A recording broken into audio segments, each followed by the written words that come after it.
Make that big boss less special. It ain't no game, but they saying welcome to the second level.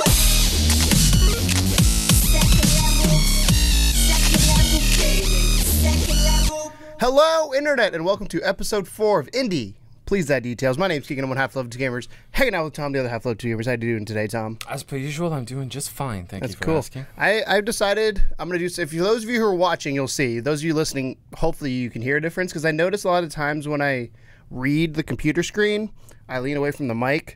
So I put the thing more center on my face, and I might actually move it as well. Because I talk a lot. That, as long as you don't cover your face with it. If I sit up straight, I'm fine. It's when I do this. Like there was some podcasts entirely where you just be like this. Well, if I lean talking to you, then I won't do it. Yeah. I'll move it. I'll be like, hey, Tom, it's over here. I'm going to talk like this. Anyway, what are we doing today? But Indie Please Add Details. This is our weekly dip into the world of indie games and indie developers, where we discuss the news and our indie excursions throughout the week, topping it all off with a discussion topic. Nice. I think that's they can join in as well. The most rounded you've done. It's because I can actually read it now. I'm not trying to look this way and like, There you go. You can listen to us on your favorite podcast services, iTunes, Google Play, Stitcher, SoundCloud, lots of other things too. People have there's some third-party apps I didn't know existed. Oh yeah, I have what? There's a site called Blueberry, BLUBRRY, and if you sign up with that, they just throw it everywhere from a RSS link. Yeah. So there you go. Or you can see our lovely faces. Hi to those who do see us on level2gamers.com on YouTube. And excuse me.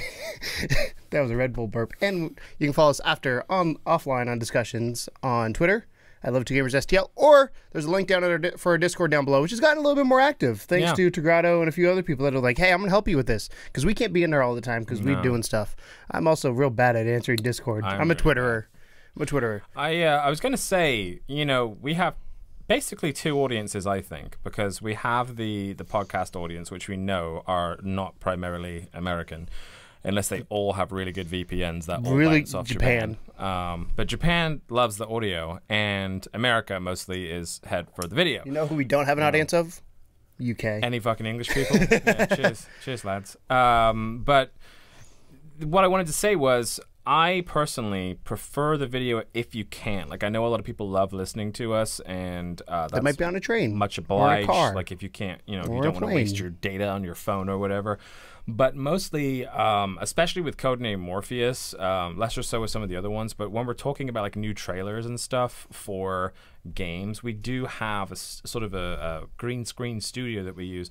And don't break the illusion, Tom. It's a real studio. All right, we have a real studio that's made of pixels, and there's a TV right behind us, so we can play the trailer that we're talking about, which for some people might be a more fun experience. Even if you listen, to the podcast and just kind of have the audio. Go to the link afterwards and you see the trailer, because you put all the links in there. Yeah, you're way better than I am at that kind of stuff. I put all the sources in there. Yeah, so they're also in the podcast sources too. So if you're listening to the podcast, but you do want to see the trailers, then you just head down to the comments section there, and you can actually see it'll open up on whatever the website. A lot of them are YouTube. Some of them are other places, like actual articles. Speaking of other places. Detail number 1. Thinking of other places. Detail number 1. We're going to go to another place. We're going to go to mynintendonews.com. So last week when we recorded, I forgot to mention this because I feel like I should have. There was a Nintendo Indie event that was happening.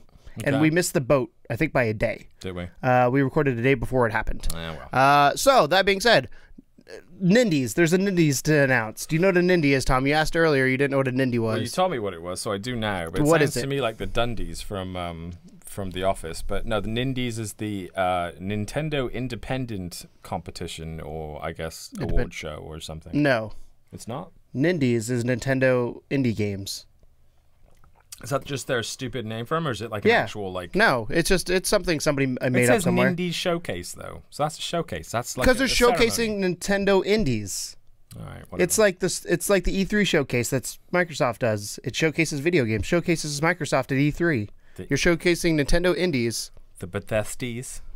No. Because they have Ubi. They had, what was the Bethesda World? What did they call it this year at E3? Yeah. Another thing. All right, whatever. So, anyways, so there's a bunch of things announced, and I kind of want to go down the list and kind of see A, if you're excited about them. B, let's go with A, do you know them?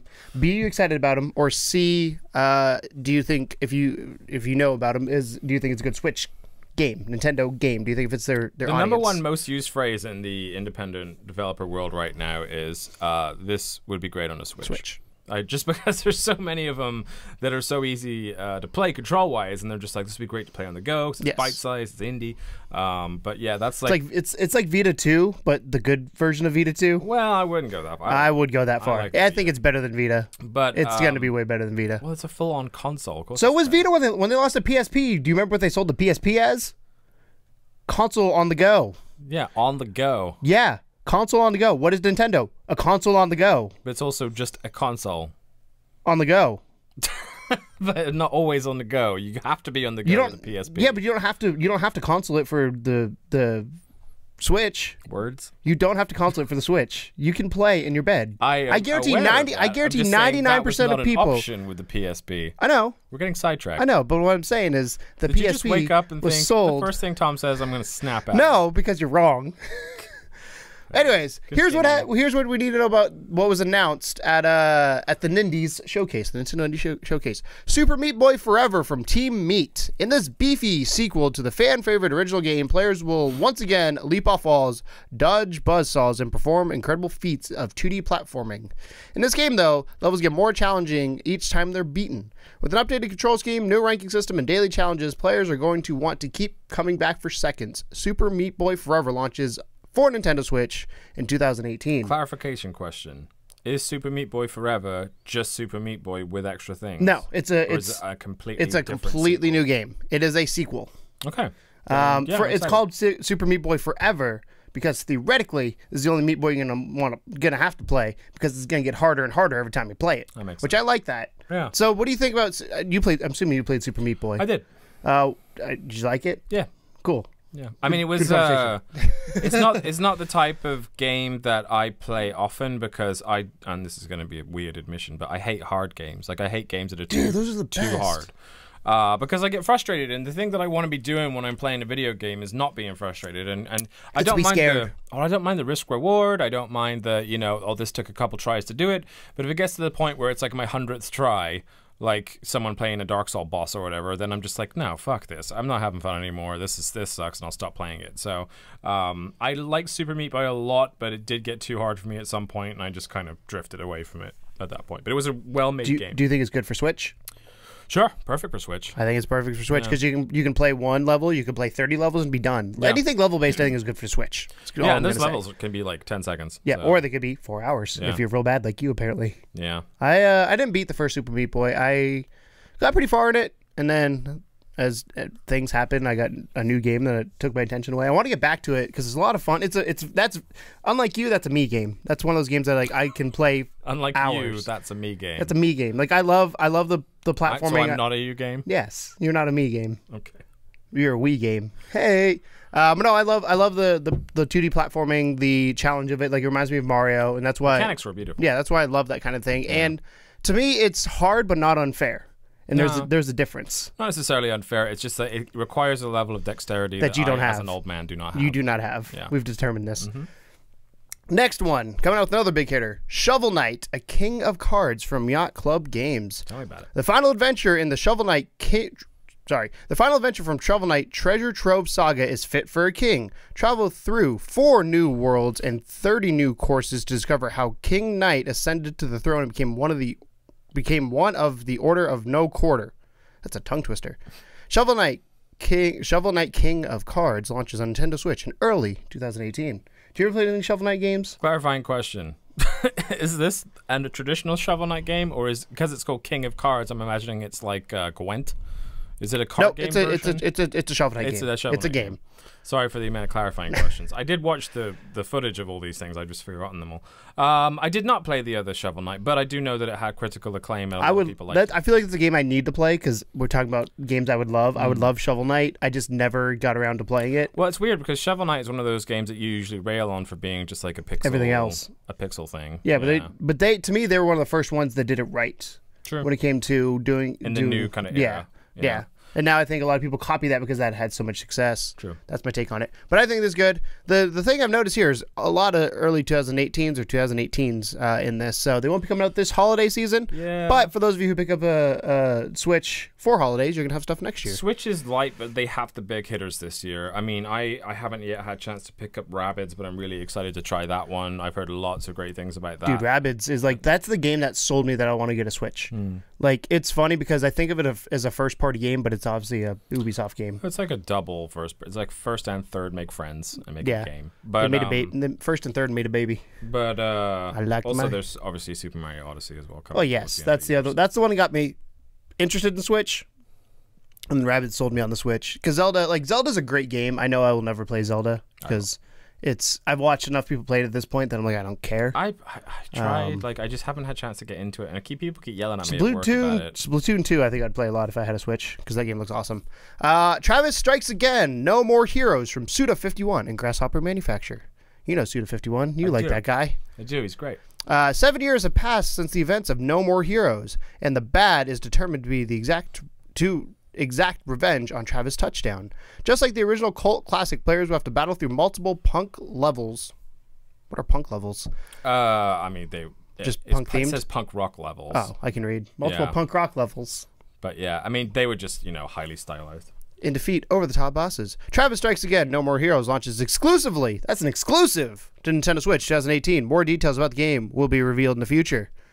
I played the original. I'm guessing E3 is what we'll hear probably more about that in the future, or a direct or whatever. I played the original. I liked it a lot. I love Suda51. I think he can't do anything wrong. I know nothing about this game, so I can't really comment. I'm sure it'll be great. Yeah. I mean, you have to just try it, I guess, or play the original. Kentucky Route or Kentucky Route or Kentucky Route Zero TV edition from Cardboard Computer and Annapurna. Annapuma, I think it's. No, it's Annapurna. Annapurna Interactive. This haunting episodic tale is loved by many. Now it's coming to Nintendo Switch. Kentucky Route Zero TV Edition, which includes the debut of the long-awaited fifth and final act of the series, launches on Nintendo Switch in early 2018. Never heard of this game. Greg Miller was all about this game from Kinda Funny. Super excited. It's real weird that they're waiting to launch the final chapter years after the game came out. Are they releasing the rest of it with it, or? Yeah, it's everything. It's everything. It's like the definitive edition. That's not so bad. Yeah, but I'm thinking of the people who have already played it because it's a portable game. So I can't remember if it was on DS or the on last something. two parts are exclusive to the Switch, though. No, but it just seems weird because this is a game that's already out. Is what I'm saying. So they're adding this to that, and then the people who've already played it, do they just not get the last two chapters? No, they'll just release them separate, won't they? I know, but I feel like it's been out for like a year. I don't know. That's what I'm saying. That's why I'm confused. Everything about that blurb there sounded great, but I know nothing about the game. So, yeah. SteamWorld Dig 2 from Image Informed Games. In the sequel to award-winning original, you must dig deep, gain riches, and explore an underworld riddled with danger. A new trailer for SteamWorld Dig 2 that debuted during the Nindies, I would say Nintendo Indie Showcase presentation, revealed the game will launch for Nintendo Switch on September 21st. That is like 2 weeks from now. 3 weeks from now. Good for the launch date there. I never played the original SteamWorld, but again, it's one of those things that you just hear good things about and you assume that this is going to be. And one of the things I like about this and the fact that Nintendo did this is one of the things I said when Nintendo launched is they have to have the big first party pillars. I've always said that they need to have the Marios, the Zeldas, the Splatoons, ARMS, which is fun fact here. Side note.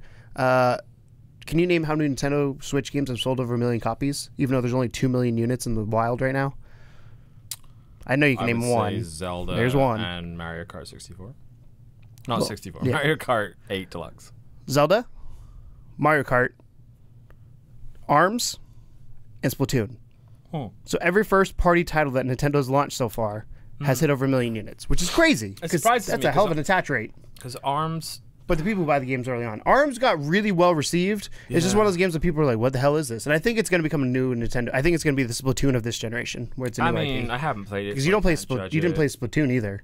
No. It's real fun. I don't know. Like, that type of thing doesn't It's real fun. Me, but ARMS always looked interesting, but it looked kind of gimmicky, and I wasn't sure about it. But it's not. I'll wait till it's on sale. You should listen to Nick from Game Away, plug there. His review of it is actually really good. Yeah. No, but what I was going to say, the fact that they're doing these, like they have the pillars, but they need to fill out in between those pillars with stuff, which is what the Wii U had issues with. Yeah. This makes me happy because there's at least 20-something games on here. Yeah, there's stuff, and there's stuff for every different sort of people. Like when we go on PlayStation, because we do look at the PSN store and the Xbox Live store. I don't know, is it Xbox store, Microsoft store, whatever it's called. I don't know what they officially call it. Xbox Live, I think. Xbox store. Yeah. I go through and see what indie games there are to fill out between the AAAs, because you obviously know when the big games are coming. Like, what am I going to play in between there? So this makes me happy about that. Next one, Dragon Marked for Death from Inti Creates. Go it alone or team up with 3 other friends in the side-scrolling action RPG with 30 enormous quests. That's 30 enormous quests, Tom.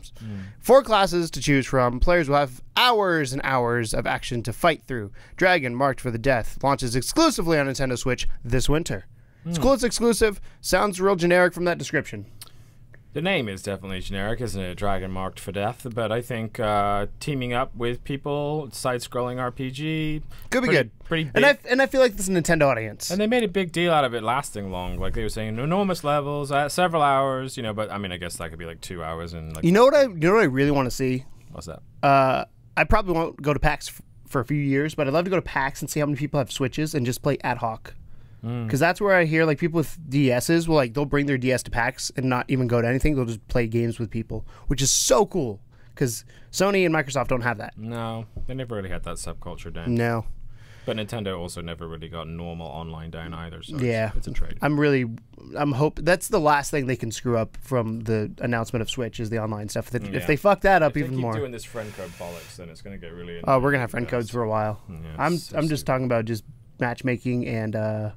Eventually, you're going to have to pay for online, so that's the other thing. Yeah, maybe they'll give us free shit. Who cares? Battle Chef Brigade from Trinket Games and Adult Swim. We all love Adult Swim here. They love us, too. Yeah. Orcs, elves, and humans have one thing in common. A need to feed. Battle Chef Brigade is a 1-part combo-based action game and 1-part match 3 puzzler. And all-around feast for fans. All-around, that's a weird sentence. It's 1-part combo-based action game and 1-part match 3 puzzler. Street Fighter puzzle. And all-around feast for fun, or feast for fans of 2D action animation. Duel your way through the Brigade when the game launches first on Nintendo Switch this holiday season. So Nintendo, as much shit as we always give Microsoft and Sony for doing the first and all this kind of stuff and the exclusive, I'm happy Nintendo's doing it, so at least they're playing the same ball game as them. Yeah, they deserve it. They need something. They earned it. They need something, and I think this is them. And as much as it's going to be very hypocritical when I say this, and I'm sure you guys are going to call me on my shit. Call them on his shit. But the fact that I wish it didn't exist at all. What? I've said this before. I think exclusives are cool if they're. I'm okay with them. I personally wish they didn't exist, but if they are going to exist, let everybody have an opportunity to have an exclusive. And the fact that Nintendo gets exclusives with indie games and or first means developers looking at them the same way they look at Microsoft or Sony. Yeah. So I like that. I would. The only downside to that, I would say that if Battle Chef Brigade is your exclusive, you might be in trouble. Well, they had another one too. Well, yeah, but still, these are not exactly like earth-shattering titles. No, these are indie games, Tom. They're not earth-shattering. Some of them can be. Golf Story, is that earth-shattering? From Sidebar Games. Most role-playing games are about slaying dragons or retrieving mystical crystals. But what about an RPG that lets you equip golf clubs instead of swords? In this golf RPG, yes, it's a thing. Play through a dramatic story with a diverse cast of characters to meet golf challenges to beat, upgrades to earn, and equipment to collect. Golf Story launches exclusively on Nintendo Switch in September. Sign me up. I wish they'd give us a date because it just says September. You said RPG with golf clubs? I mean, I'm in. At that point, there's nothing more needs to be said. Is it a golf RPG or is it the question is... It's an RPG that you just have golf clubs. But I don't think you're going to be playing golf. That's what I'm saying. Was it a golf game that has RPG elements or is it an RPG with golf skin? I'm picturing them taking an RPG, removing swords, and adding golf clubs. I'm cool with that. Yeah. I'm cool with either one, let's be honest. Because technically a golf game, like Rory McIlroy... All golf games are to some extent enjoyable. No, I'm saying RPGs. They are enjoyable as well. Rory McIlroy is technically an RPG if you create a character and you build him up. True. That is technically an RPG. You're role-playing as that person. Floor Kids from Merge, M-E-R-J. Merge. This rhythm-based action game lets players bust out of fresh... Bust out fresh moves. No, I got it. Take 2. This rhythm-based action game lets players bust out fresh moves, earn respect, and recruit dancers through a variety of locations. Play the game's single or multiplayer modes with either traditional or touchscreen controls. Floor Kids launches first on Nintendo Switch this holiday season. I don't know how I feel about that. I mean, if it's a cute game for your kids to play with, I can see families playing it, but... Yeah, anything rhythm based, no. Yeah. Sorry. Except for You have no rhythm. Guitar Hero, and Yeah. also I'm white. Continue. I'm gonna say this is Wolverblade. Vulverblade, not Wolverblade. Think It's Vulverblade? the Is Vulverblade it made in Germany? from Fully Illustrated and Darkwind Media. Get nostalgic for the class and beat 'em ups from the 80s and 90s. This is right up your alley. With Vulverblade, a rich hand-drawn 2D action game set in war-torn ancient Britain. An even more your game. The 2-player co-op game launches first on Nintendo Switch in September. Yeah, sign me up. It's your game. I like, English? I like old school beat 'em ups, as long as it's not 2D beat 'em up. If Yeah. it's like a Streets of Rage No, beat 'em up, sign me up. it's 2D.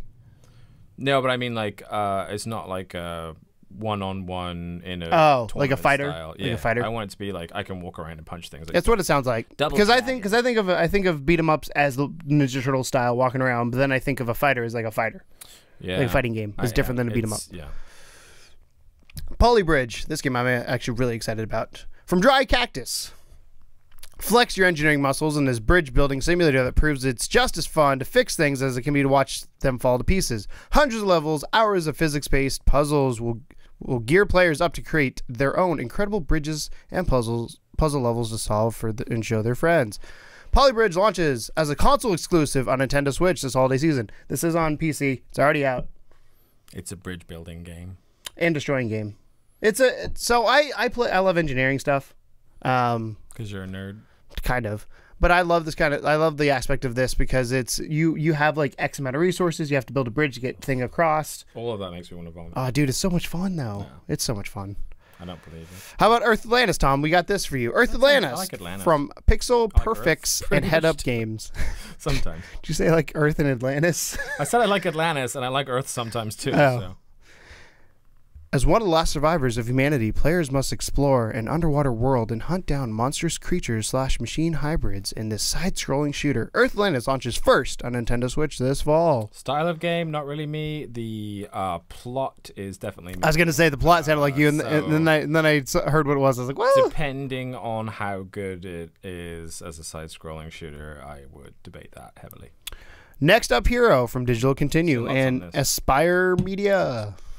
Everyone dies in this community-driven online action game, but once one person dies, an echo is left behind. The next hero can retrieve them as an AI companion. Choose from 9 heroes and wield various weapons when Next Up Hero launches on Nintendo Switch in early 2018. Yeah. We already have a trailer up on our channel with Next Up Hero. It looks interesting. Yes. So it's a very cool dynamic. Yeah.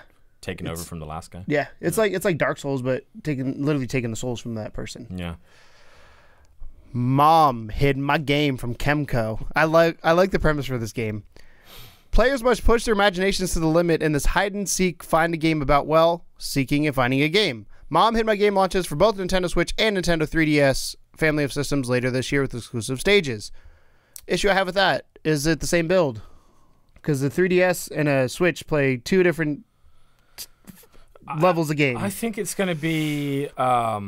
I mean, it sounds to me like one of those like point and click room things you play on a phone. Usually, like, here's my room. It's all messy. Can you find this sock? Like that type of thing. But as for whether it looks the same on both, I imagine the graphics are going to be pretty stylized and be very particular, so it won't really matter. You know what I mean? Yeah. But We I got- mean, I'm not super thrilled about that at all. 1, 2, 3, 4, 5, 6. God, there's quite a few. Mulaka. Got a few more. This one looks exciting. Mulaka from Lienzo. Battle mythical creatures, solve puzzles, and undergo magical transformation. This is lush action-adventure inspired by northern Mexico and the indigenous something Humara. Tamahumara culture. I was like, that's a big word. Mulaka launches on Nintendo Switch in 2018 with exclusive features and functionality. Yeah. Again, they're really good with this exclusive stuff. Again, I don't know if I like that because of what that functionality and features are. I'm thinking functionality might be motion controls. That's cool. Yeah, if a little bit it's- of that, and then maybe also with the features, I'm thinking potentially there's like a fucking Zelda costume or something. Yeah, like Mulaka looks Rocket great. League. Mulaka is again, if you check the rest of the channel out, especially the indie trailer section, I put up at least 3 different trailers for Mulaka. I think it started life as a Kickstarter, and it just looks really interesting. The art style is unique, and that's one of the games that potentially, if it gets pulled off well enough, would actually be like one of those like, oh, Nintendo needs to keep an exclusivity thing going with this. But I mean, I know it's not exclusive to the Switch, but like keep the extra content and stuff Yeah. going, so people are more likely to buy it for their On Switch. Switch. Yono, the Celestial Elephants from Neckbolt Gaming and Plug-in Media. I thought it said Neckbeard Gaming. Many adventure games have a distinct lack of elephants. Do you agree, Tom? I would say that's true. I feel like that's a true fact. I don't. I'm going to put a hashtag spoiler here for like the next 20 seconds.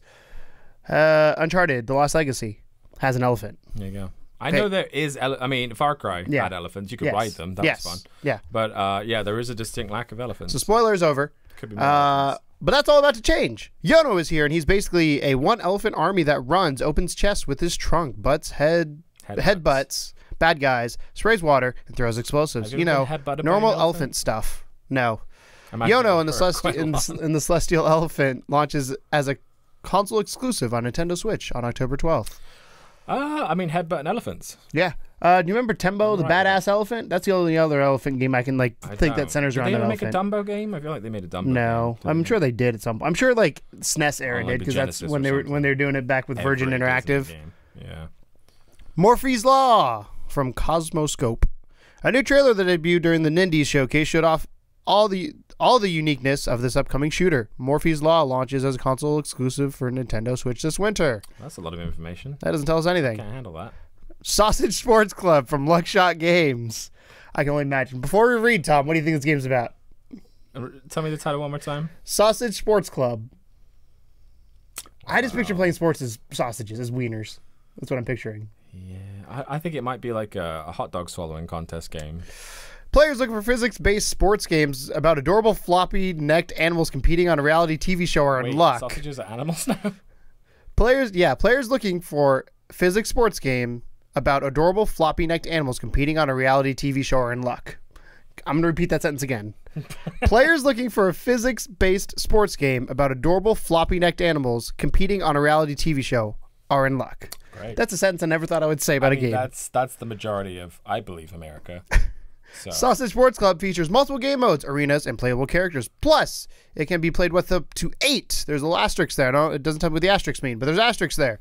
The multiplayer game launches first on Nintendo Switch this fall. Again, no information other than they think sausages are animals. It's a physics-based. Floppy-necked animals playing with sausages. We're not sure. Maybe. I'm not quite sure what's going on here. Giraffes and sausages. Here we go. Light Fingers from Newsmatic. 1 to 4 players manipulate a magical clockwork board in this turn-based multiplayer game featuring real-time challenges, devious opportunities for misdirection, and of course, lots of loot. With procedurally generated boards, players will never play the same game twice. Lightfinger launches first on Nintendo Switch in early 2018. Blah. Sounds like a board game and video game style. I really want a D&D like video game. I know that's like dumb because they do exist, but they need to make they need to make it so that the dungeon master can control the scenery, because that would be awesome. You can only do you have to have limitations obviously, but yeah, but you could have like a dragon appeared and then like an actual dragon appeared. Yes, and you go Wah! That's exactly how dragons sound. Yes, glad we could nail that. Wah! 9 Parchments from Frozen Byte. Everyone has heard of beat 'em up games. Have you heard about beat 'em up games? I have. Have you ever heard of a blast 'em up game though? No. In this local and online co-op game, up to 4 players battle strange creatures and mighty bosses while wielding an ever-changing arsenal of spells. 9 Parchments launches for Nintendo Switch this holiday season. Sounds right. That one's. I feel like there's a lackluster one to end I'd on. have to see it. So of all the games we just said, I'm sure you probably don't remember half of them like me. Which one caught your attention the most? I think Super Meat Boy and Shovel Knight, obviously, like to me, are like no-brainers. Those are the big ones. Super Meat Boy definitely stands out. Go down a little bit more. Golf Story. Golf Story was good. Because that sounds really weird. I think Next Up Hero sounds exciting. Polybridge. And Mulaka. Yeah. And Yono. Because I've seen Yono. I mean, yes. Yono, I'm excited. And also, I want to see what was the one with the sausages, the sausage sports party. game, sausage sports club. I want to see what that. I just want to see what that game is. Duel with your sausages. Let's not do that. So that is the Nindies showcase that happened last week that we missed. So there you go, guys. Is there anything you guys are excited about in that list of adventures? If you want, I will try and remember to put this link down in the description. Can't promise because I'm not good at that. You're the worst at that. I am. I'm like, oh, it's going to boop up here. No, it didn't. Mine boop. Yeah, yours boop. You got to get on it. Yeah. I'm real. The problem is I upload it at night and then I'm like, I forget about it. But yeah, if you guys want to go, my Nintendo News has that with the showcase. Obviously, you can go to like IGN. I'm sure they'll have the list as well. It's interesting. If you have a Switch and you want to know what's coming up, that's not like already been announced at E3. Go check it out because there's a bunch of games in there. Half of them sound really bizarre and interesting. As to whether they are or not, time will tell. Yeah, but most of them, there's some, and it's a good mix of this year and next year. That's what I like. If you have a Switch though, worth checking out. If you don't have a Switch, check it out. See if you want a Switch now. See if it'll help you pick it up. Yeah. So, detail number 2, as always, was where we go in and we spotlight games that we've played this past week and or longer. Let's do it. I'm going to start, as always, with my game. My game I actually streamed of the whole entire thing.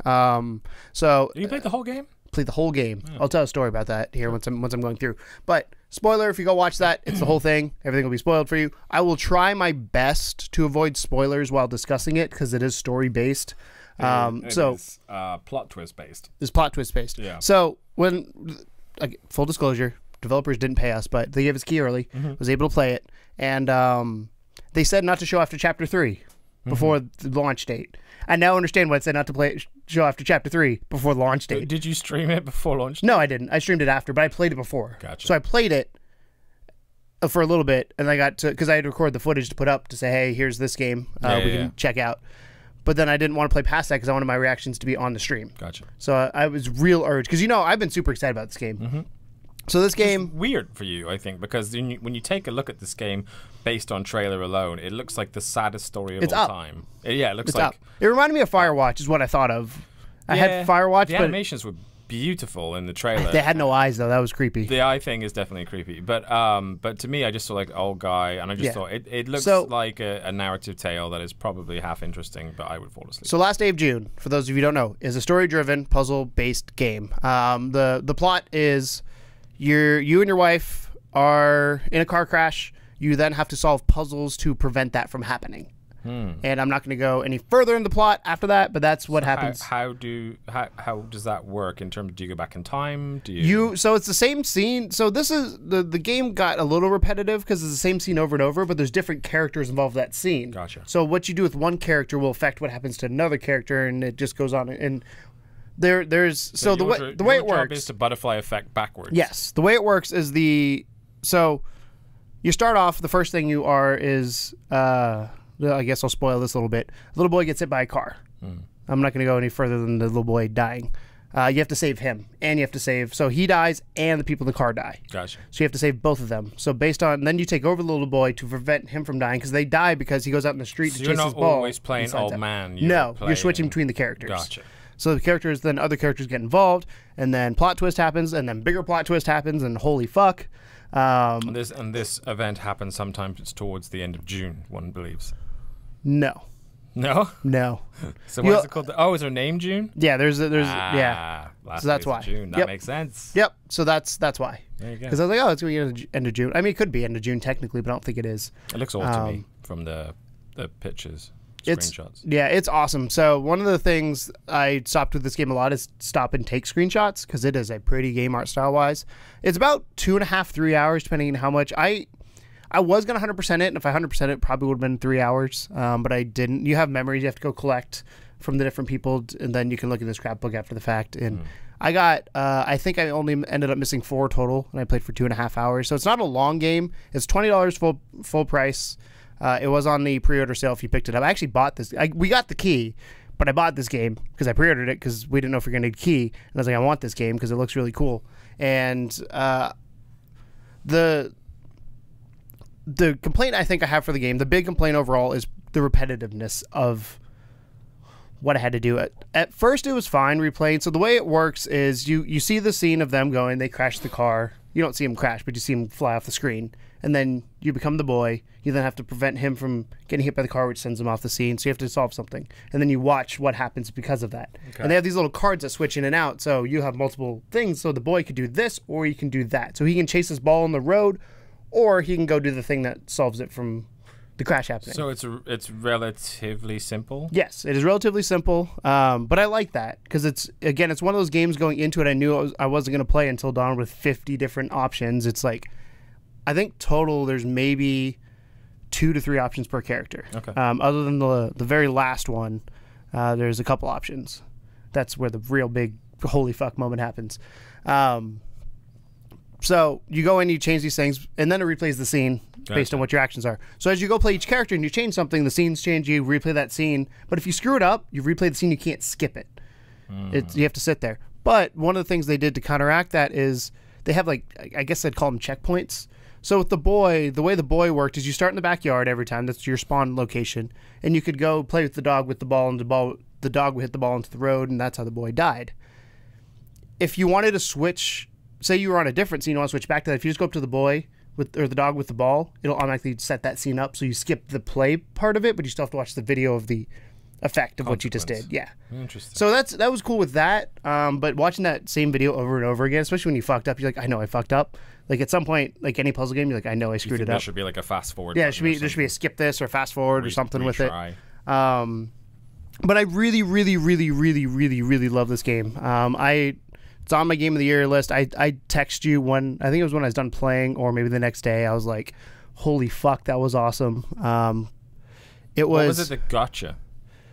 Was it the story? It was the story. Like, the gameplay is so push square to open stuff, knock stuff over. Like, it's very basic, but the again, I don't want to go too far because I don't want to spoil anything. Is it more like an interactive story than something like... Because, like, Telltale games are interactive stories, but generally there's lots of movement involved, there's lots of asking multiple people multiple questions. Like, so less of that and more just kind of like, go here, press this, go there, press that. There is different... So, the world starts out small, and it opens up as you get more and more characters because you open up areas you couldn't access before. Gotcha. So, like, the little boy can't open...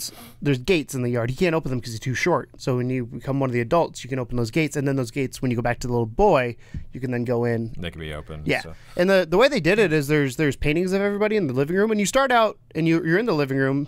It's your birthday, and you get a present, and the wife's gonna hide it for you. That's how it all starts. And you go into the room and you see all the paintings there. It's like, oh, cool. This is maybe somebody's an artist. And then when you go back to go like replay the things, those paintings are how you jump between characters, which I really liked. And then it would show you in the middle kind of where you're at. So the main painting was like, okay, I'm at this car crash. I'm at the ball. I need to switch the ball. That's the scene I'm on. So I really like that. Is it kind of obvious as to what leads to the problem? Yes, it tells you. It tells you. Okay. So at the end, so like, it's like you have to stop the ball from going in. Yeah. So like, with the boy with the ball, you have to do the wrong thing first every time. I tried, because by the end of it, you're like, oh, maybe I'll try to do something because I know this is what's going to happen. So with the boy with the ball, when I did the ball, I gave the ball, played with the dog. The dog knocked it in the hill. I chased the ball on the road. People died. The middle painting then was the car coming at me with its headlights and the ball being in the middle of the road. So it's like, clearly that's what's wrong. Okay. So, and then, again, I don't want to spoil it, but going on, they do give you that delineation of this is why this was caused.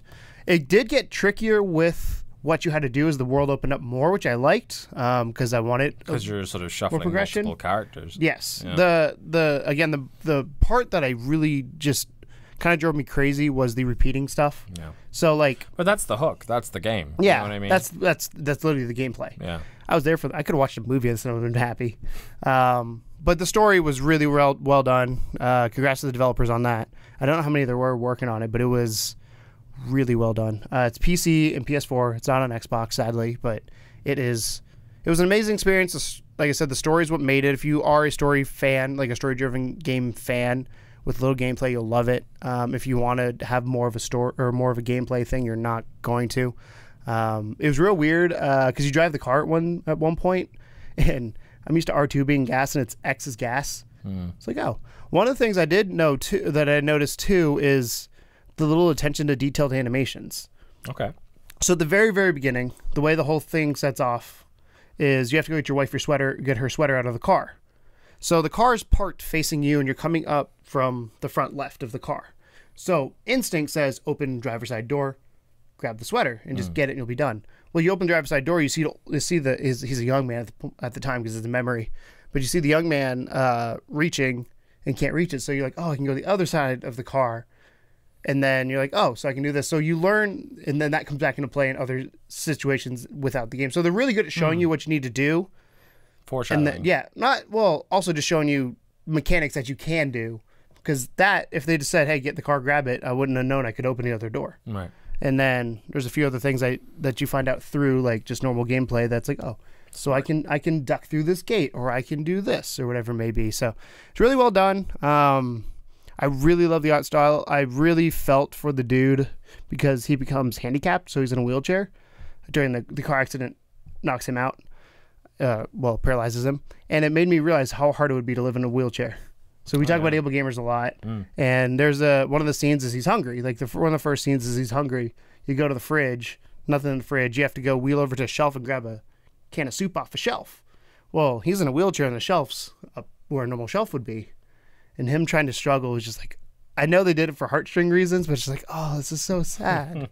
So I really liked Last Day of June. Like I said, it's out now on PS4 and PC. And if you really, if you're in for a short 2 to 3 hour tops, definitely not longer than that, story driven, limited gameplay, I would say check it out. The story is wonderful. It reminds me a lot of Up, and it was so well done. And I wish I could talk spoilers. I might tell you spoilers afterwards if you want me to, but it was just like, holy fuck, man, what just happened? Okay. So, for fans of pretty much, I mean, Firewatch was the big vibe I was getting, and the big difference between this and Firewatch though, this stuck the landing because Firewatch stuff, as you remember, I think a lot of people felt this. It was good, it was great, and then it's like, well, that was all right. The ending fell off. I was just like, This one was like, oh, this is good. Like it didn't blow its load too early. It was like, it was good. Okay, I saw that twist happening. Oh fuck, what's going on now? Holy shit, what is happening? Like I have a screenshot of our chat going, what the fuck is going on? Everyone was equally as surprised. Yeah, everybody was shocked because I asked. So you asked me if I finished it on stream. So I asked the chat because we were giving away keys on the stream. I said, hey, do you want me to? Because there's 5 chapters total. We finished chapter 4, and I knew obviously chapter 5 was going to be we built up to something massive happening. And I asked them, I was like, do you want me to finish this? And they were like, yes, go ahead. We want to do this together. And I'm so glad everybody did, because being with other people, seeing their reactions along with mine, like the big spoiler thing, I think I showed you the video of this, but the big spoiler thing when I found out one of the bigger plot twists, I literally sat back in my chair and goes, no way. And I just like out of reaction, like I was so into that game. I was yelling at the screen. Like I've not been that into a story in a long time with a game like this. And it was just so heart-wrenching because you know what's going to happen and you've got to find a way to fix it. But how the hell do you fix it? And it's just like, oh. So if you like Firewatch, this definitely is on the same vein as that. But I think, like I said, I think it sticks to landing. I can't remember how long Firewatch was. I think Firewatch was a little bit longer. 4 or 5. Yeah, I think it was a little bit longer. But yeah, Last Day of June, PS4, PC. Pick it up. It's on my Game of the Year list right now. I don't want to say it's my Game of the Year because it's by far not a perfect game. Got a long time left in the year, too. But it definitely is up there with games that I think you should play this year. Cool. What about you? What do you got? So yours is a little bit different.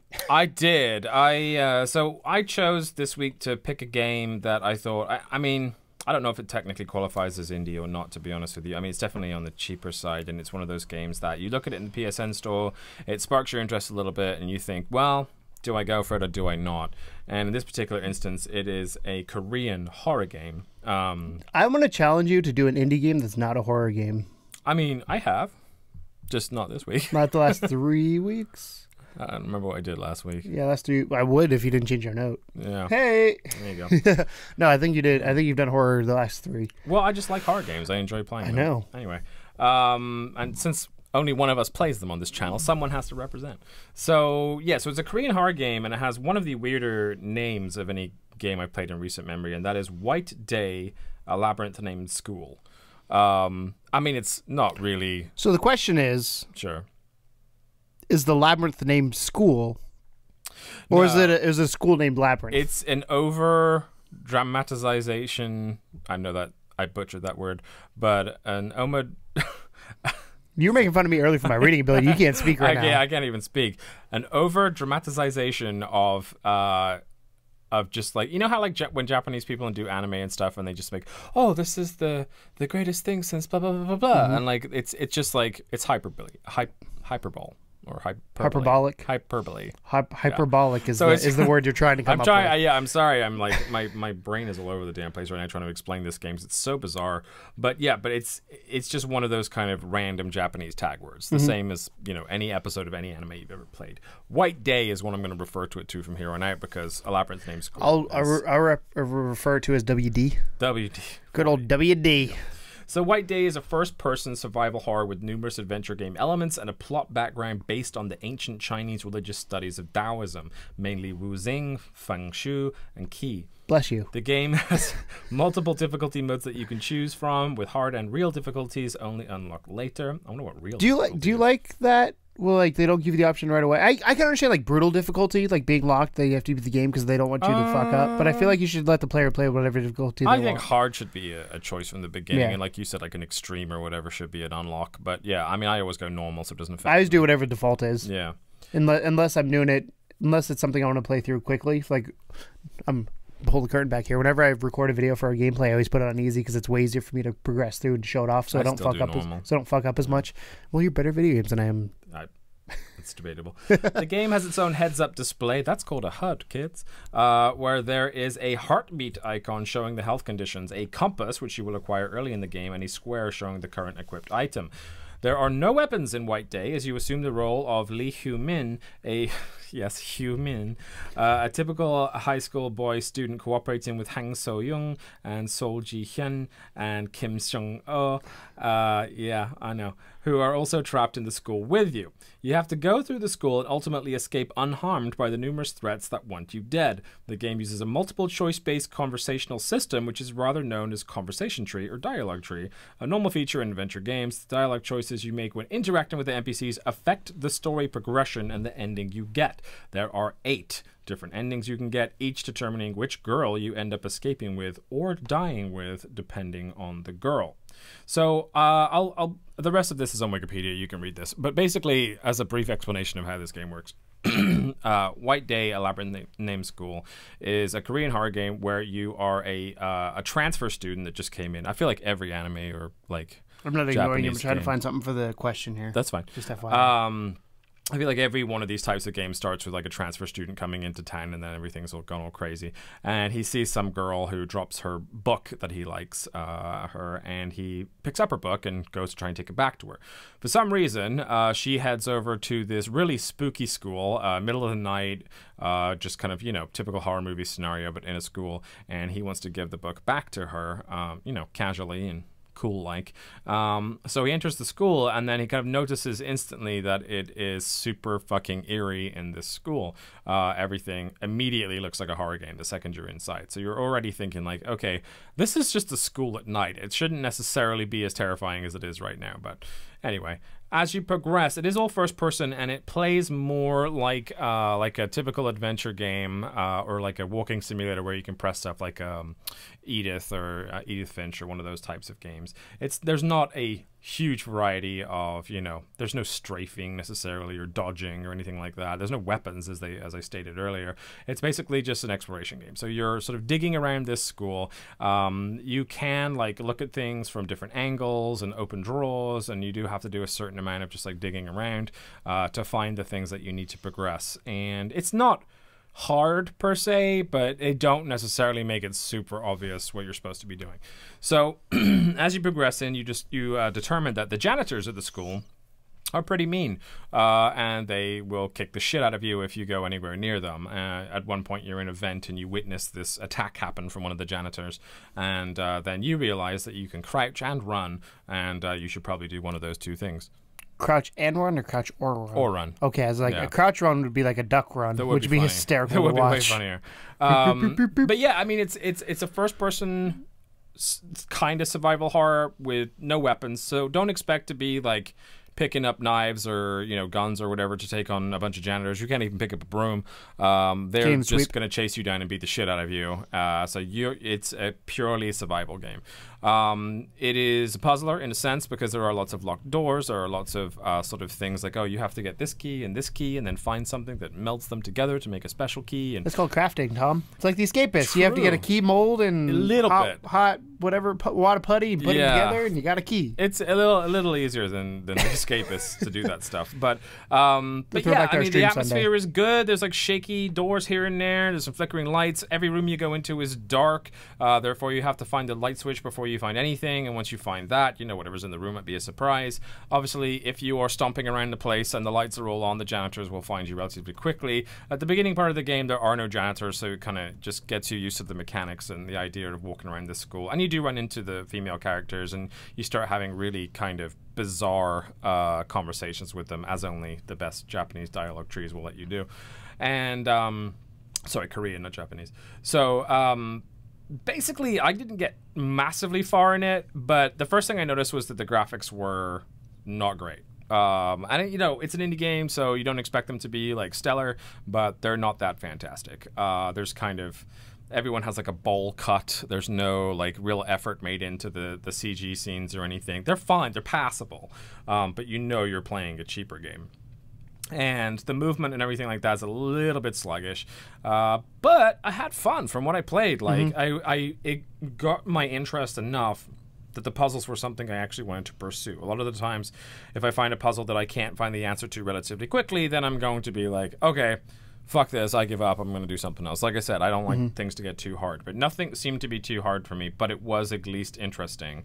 I haven't even really got into jump scare territory yet, because I know there is a lot of that's going to show up later. It's a Korean horror game.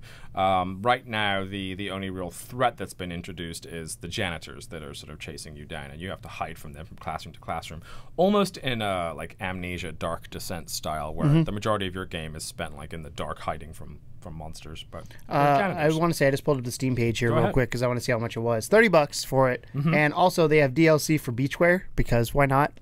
Japanese games all have DLC. $1.99 for the beachwear. Yeah. It's got mixed reviews on Steam, so it's literally it's 3 stars right in the middle of it. So people like it's it. a love it or hate it thing. I think if you like traditional adventure games with a little bit of a horror twist, you can't go wrong with it. Really, $30 is maybe steep.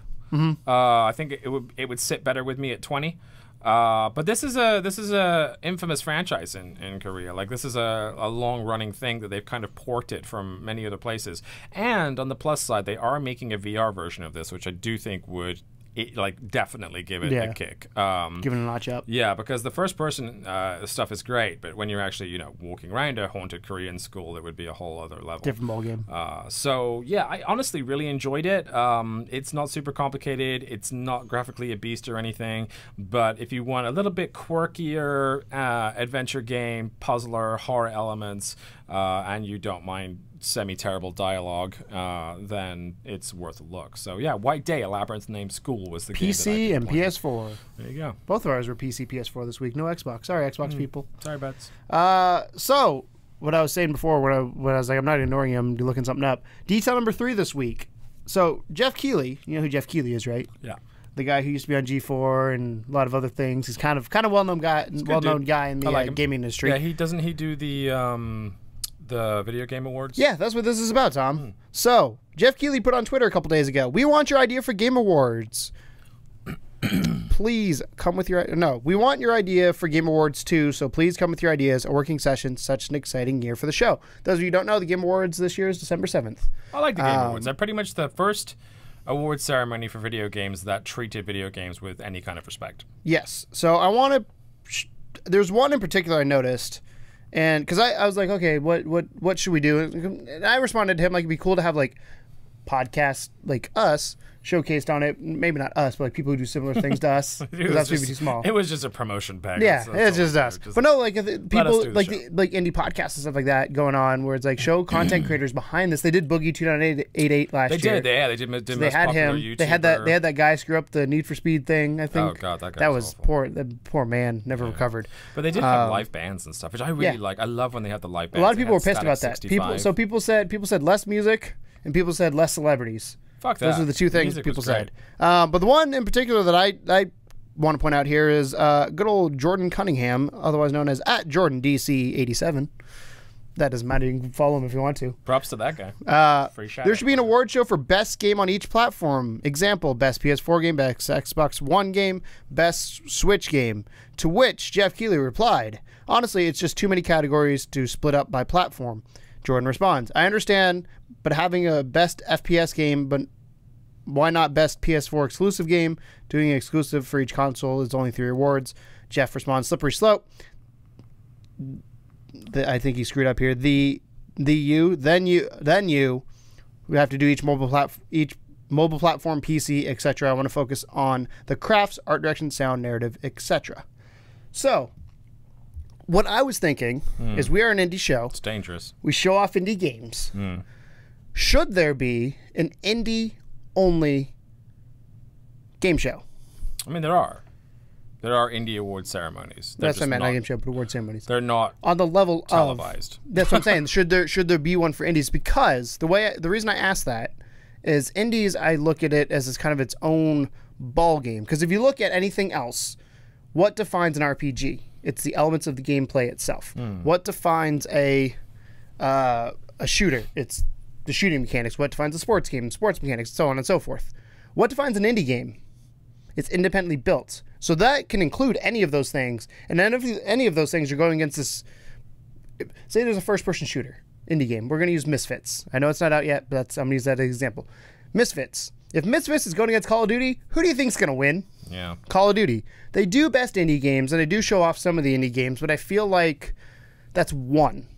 One person every year is going to get lucky enough. Indie games at this point is a category. It's not necessarily. Because I think indie games are building more. I'm building more and more, which is why I'm. Oh, I totally agree. Which is why I think they need to showcase a little bit more. And they do have independent game awards. They're just nowhere near under. It's good. But the thing about this is, and I'm going to turn it to you for a second. Business-wise, it doesn't make sense because the reason why a lot of the people it's scary. A reason why a lot of the people are tuning into this show to begin with. I mean, despite the Gamergate ragers there saying no celebrities. The reason why people are tuning in is because they want to see exclusives. They want to see the new Batman or the new Telltale game or the new whatever the fuck it is. So I mean, a lot of people tune into the Game Awards for things like world premieres just as much as they tune in for anything else. There are obviously a subsection of people like us that give a larger shit about video games on a grander scale, but for most people, video gaming is a casual hobby. They don't give a shit about indie games at all, which is why we have to do what we have to do to put a spotlight on those things for people. But yeah, I mean, I would love to see it. I just don't think business-wise it makes any kind of sense unless you do the whole symbiotic relationship thing. Like we have our independent media that we use to promote independent games. The independent games utilize independent media because it's hard for them to get like IGN or whatever. So unless they could have independent advertisers like local businesses and that kind of stuff that would support the event, but even then, like to put on a production the scale of the video game awards, I don't think it would be that. I don't think it would be the same size of it. I just don't think there's. To me, the Video Game Awards is like the Oscars. It's the one. Yeah. There's not the one for indie games. Well, each event has their awards. The only way that's going to happen is if they have one big company take it on. Yeah. Like GameStop. Or, the GameStop Indie Game Award. I wouldn't trust GameStop with indie games. Well, you know what I mean. But they're making indie games. Yeah. So, you know, they understand it to an extent. But, like, you need a company of that size and scope, even if it's a developer like Rockstar presents the indie games, you know. Dude, I would trust Rockstar. Because they have that money and you know, they, whether it's a good business decision or not, probably not. But at the same time, like, you need those guys to cough up and say, presented by blah, blah, blah. That's a big thing. Here are, you know, again, not $1 million budget thing, but just a good show, like a good show that you can showcase, because it's the biggest expense is getting people to come in. Yeah, that's the biggest expense. Putting on the show itself is not too terribly expensive. You can make it not too terribly expensive depending on what you bring in, production value, all that kind of stuff. Bringing people in is the expensive part. Housing people is the expensive part. Yeah. Good old Foxtar here says, show some love to indie dev, #indie games, like some kind of trailer showing a bunch of promising titles. Jeff's response, we always try to have an indie game title or two in the show. Last year we did Shovel Knight. Foxtar's response, and I thank you. I purchased some of those games, had a great time. Maybe a minute trailer showing your favorite indies of this year. Just like I just think, even if it's not a separate show, I just feel like indies need to get more love, which is why we partially wanted to do this, because we feel like there's indie games is such a big, massive ocean, and we're like, it's funny because I was telling you, we were very nervous to do this because of that fact. Yeah, because how are we going to keep up with the world of independent games when literally everyone and their mother can make an independent game? And the hardest thing for us is obviously we're more console based. We openly admit that. We have friends who help record. We're working on getting a PC at some point so we can record PC games. Everything. Yes, but we only have certain things. So people like Blue or Wreck-It Beckett for us have recorded some footage that we can then put up that are PC only games. So that's the hardest thing for us right now. But I think one of the things when we went into this is staying on top of indie games is impossible, like you said, because there's so many of them, and B, the fact that there's so many of them, how do you wade through the ones that don't necessarily deserve? Yeah, I don't want to say deserve. That's not the right word. That's not the right word. But how to make the good ones? How to make the good ones come to the top and showcase, which is what Xbox Live Arcade did.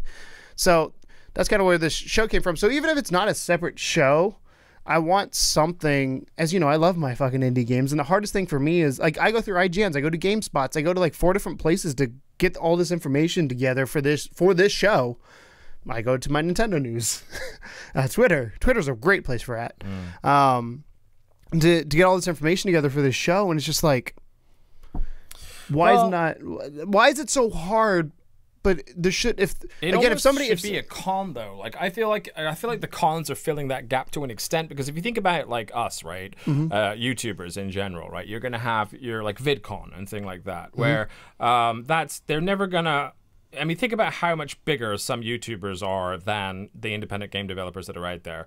They don't get an award ceremony. YouTubers are largely shit upon by most of the entertainment industry as just a flash in the pan thing. Yep. So they have to do it the other way. They do a con. They do VidCon. They do like all the other multiple ones where YouTubers are invited and showcased and things like that. So but that is the con. Like that's the one. If you get that award, you've known I don't think there's one for. If you get an invite, then you know you're doing something right. There's not one for indie. Which is so I'm saying, like, instead of making it more of a actual award thing, because I think indies just slot in with everything else at this point in time. They slot in. You could still have an indie that challenges the throne. I don't think they should deny an indie game. What was the cancer, that dragon cancer last year, dude? That one, dragon cancer, yeah. Whew. So I just got chills from thinking about it. Even like Firewatch and Oxenfree and those type of things should be put in the same categories as regular, like best RPG, best whatever. But I think the cons are the biggest way to showcase them, and still have like panels and guests, and you could still have like Tim Schafer from Double Fine come in. You could still have all these independent, like kind of well-known independent devs come in. The Naughty Dog guys. I mean, they're not really independent, but you know what I mean. Like the smaller studios compared to what is usually showcased at versus the EAs and So I mean, I think it would work that way, but I don't think it would work in a awards. I mean, TV, the big thing to me is I just feel like indie games right now, unless you're the 1 to 2 like that everybody's talking about, you're not going to get seen, and it's so hard. Yeah. And again, that's where kind of the concept of the show came from.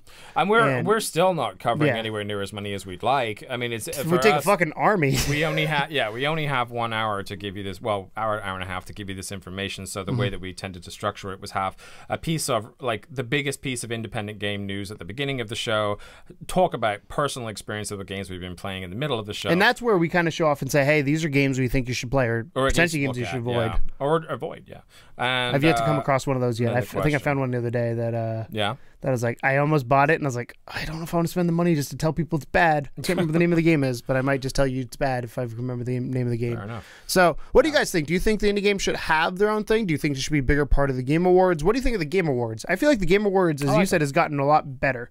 I like the music. I like the music when it's relevant. Yes, that was the thing. Yeah, if it's the soundtrack to a game, put it on there. Absolutely. I didn't like the Razor dude, but I understand they got to pay their bills. I like the dude that was wailing on the guitar last time. I forget. It was like the Doom guy. The Doom guy? He was awesome. He was the Doom developer, I believe, wasn't he? Yeah, exactly. Yeah. He was killing it. So like for that type of stuff, that's funny. That stuff's cool. Static 65 doing the soundtrack to No Man's Sky, was wonderful because like I love that song and so much that I went out and picked up that album. I've already been a fan of Static 65, but I picked up that new album with the No Man's Sky stuff on there just so I could listen to it. And I was like, that was really cool. Like I really enjoyed that. So as long as it ties in, you're not going to bring in like somebody said, bring in Devo, and he's like, Jeff was like, is there a gaming link there? And he's like, no, there can be though. No, there can't.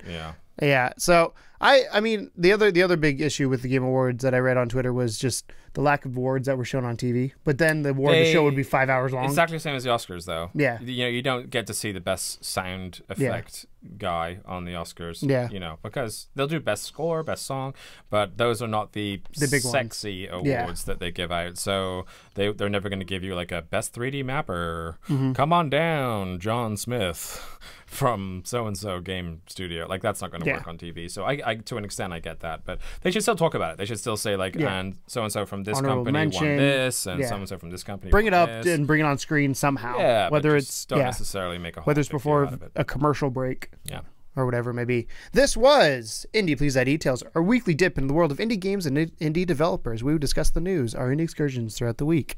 Topping it all off with a topic of conversation, then you can join. You can listen to us on your favorite podcast service or see our lovely faces on love2gamers.com.